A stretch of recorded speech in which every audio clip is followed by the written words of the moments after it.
Il devrait en être un.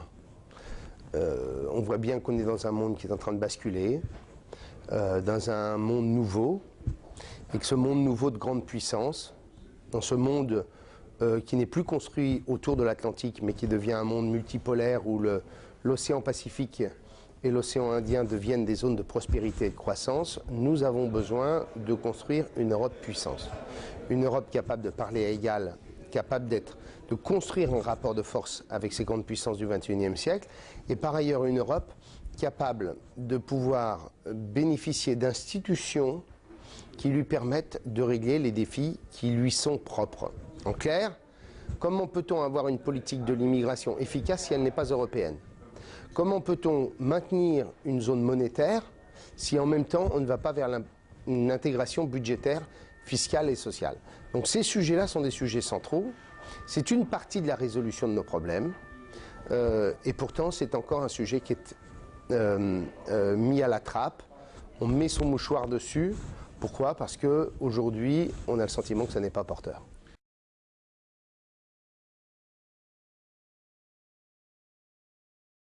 Ce que les Français ne supportent pas, c'est pas la construction européenne, c'est l'Europe qu'on a faite. Ils ne supportent pas à la fois l'idée qu'il y ait un espace économique intégré et qu'il y ait autant de divergences d'un pays à l'autre. C'est l'arboriculteur du Sud-Ouest qui ne supporte pas que le produit phytosanitaire soit interdit en France et qu'il soit autorisé en Espagne. C'est le pêcheur breton qui ne supporte pas qu'on importe 80% du poisson qui est consommé et où on n'impose pas les mêmes règles en matière de protection de la ressource halieutique. C'est l'entreprise française qui ne supporte pas de voir arriver sous la forme de la sous-traitance des entreprises venant de pays d'Europe centrale et orientale avec des conditions de travail et des conditions sociales radicalement différentes de celles que nous avons. Et donc ce que les Français veulent, c'est une vraie intégration européenne. Et ils la veulent, me semble-t-il, avec l'idée qu'il y ait aussi une majorité. Ça ne peut pas être la concurrence libre et non faussée qui soit l'alpha et l'oméga de la politique européenne. On a besoin d'une Europe dans laquelle il puisse y avoir un Parlement européen qui, comme dans un Parlement national, soit en mesure de dire c'est à gauche, c'est à droite, c'est au centre, c'est libéral, c'est social. Bref, que nous soyons, que nous remettions de la politique. On a des institutions démocratiques en Europe, on n'a pas de politique en Europe.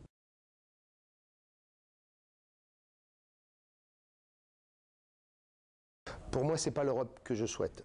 L'Europe que je souhaite, ce n'est pas celle que je résume par cette image qui était tellement symbolique au moment de la crise de 2008, de Nicolas Sarkozy, président de l'Union européenne, dans la voiture de golf avec George Bush, président des États-Unis, et derrière, là où on met le sac de golf, le président de la Commission.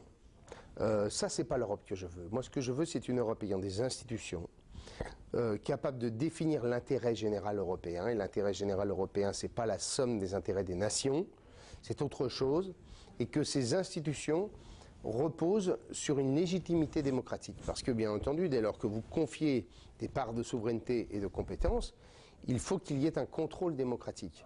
Et donc c'est ça que nous devons construire. Et pour moi, ça ne se construira pas à 27, ça se construira avec une avant-garde.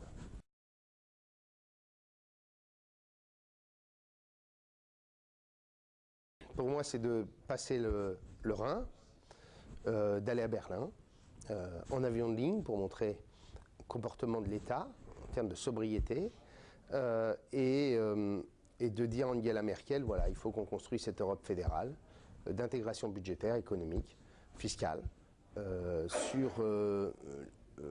sur des institutions nouvelles, qui soient celles de cette avant-garde voulant construire cette Europe intégrée.